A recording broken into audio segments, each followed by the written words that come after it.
ओम पितृभ्यो नमः। आस्थावान सज्जनों, श्राद्ध पक्ष आ रहा है।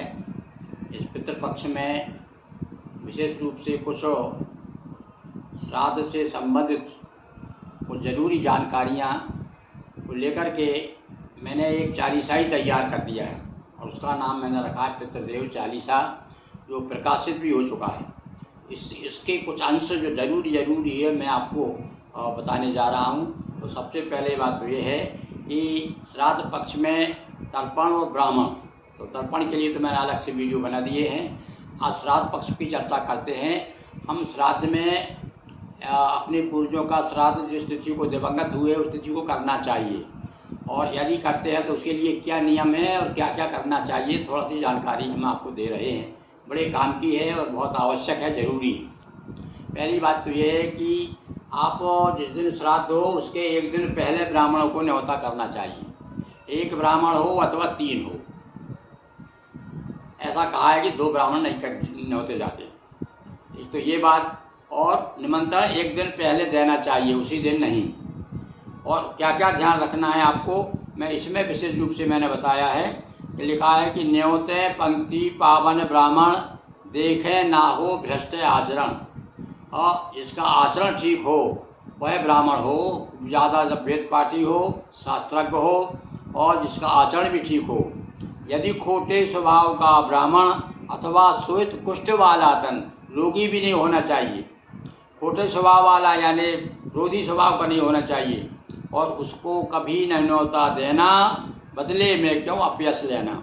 तो श्राद्ध दिवस पर करें न क्रोधा। और एक दूसरी बात, जिस दिन आप श्राद्ध कर रहे हैं उस दिन क्रोध करते हुए श्राद्ध नहीं करना चाहिए। घर में किसी प्रकार की खटपट नहीं होना चाहिए, तनातनी कि पत्नी उधर जा रही है, आप उधर जा रहे हैं। मतलब क्रोध नहीं होना चाहिए, पहली बात शर्त है। तो नहीं तो श्राद्ध का आपको फल नहीं मिलेगा। दूसरा, श्राद्ध दिवस पर करें न क्रोधा और वाणी सत्य रहे मन बोधा, यानी आप उस दिन झूठ भी नहीं बोलेंगे। देखिए कुछ कैसे कठोर नियम है, कुछ तरह के नियम तो है भाई, उनका पालन भी हमें करना है, क्योंकि हमें अपने पितरों को प्रसन्न भी करना है। और रखें मौन व्रत अधिक न बोलें, लंबी यात्रा करना डोलें। लंबी यात्रा जिस दिन श्राद्ध हो उस दिन लंबी यात्रा पर ना जाएँ। ऐसा नहीं कोई सवेरे गए और श्रीमती जी कह गए कि भैया ब्राह्मण न्योती है और मैं 11-12 बजे तक आ जाऊँगा, तो ऐसे लंबी यात्रा पे भी ना जाएँ उस दिन। दूसरा है, जहाँ तक हो ज़्यादा बातचीत ना करें, मौन धारण करें, मौन व्रत लें। फिर दूसरी बात देखिए, श्वेत वस्त्र पूजन में लाएं। श्राद्ध में आप उस दिन सफ़ेद आसन हो, सफ़ेद वस्त्र हों, और साथ में 3 पीढ़ियों को तर्पण देना चाहिए।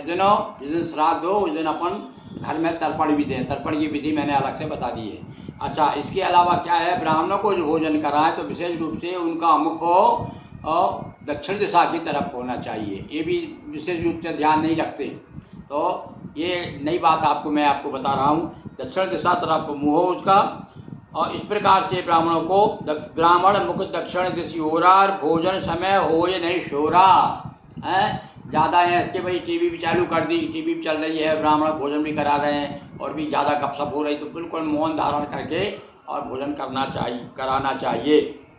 इस प्रकार से आज हमने श्राद्ध के बारे में आपको बताया कि किन किन बातों का विशेष आपको ध्यान रखना है। तो ये आपको हमारी बातें अच्छी लगी हो, और इसका आपको तो ज़्यादा से ज़्यादा इसको आपको लोगों तक पहुँचाएँ, ताकि लोग इसका ज़्यादा से ज़्यादा लाभ लें। और इस चैनल को आप जो है फॉलो करें, शेयर करें।